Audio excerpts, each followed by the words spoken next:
Hey, this is David, the preparedness therapist. Mammoth Slayers Atlatl League. Atlatl League. These are a couple branch atlatls that I used, and all I did was go out and get some branches. I think this one is from maybe a cottonwood or poplar, possibly.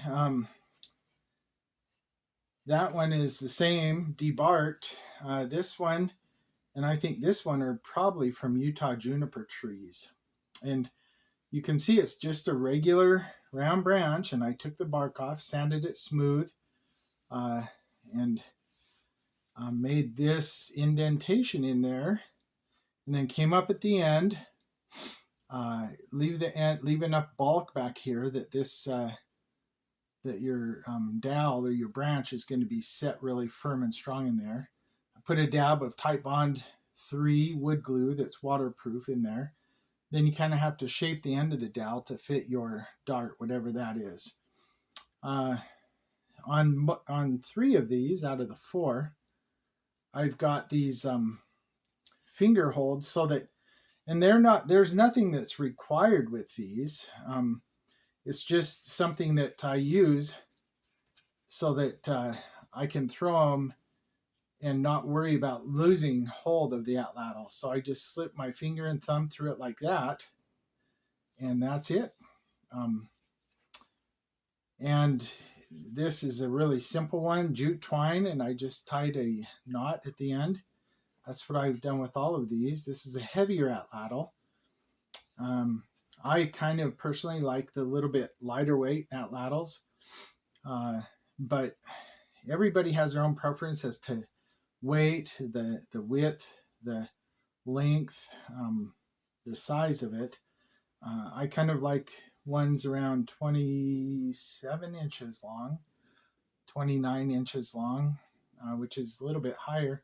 Now, I'm not a great atlatl thrower, but I enjoy it.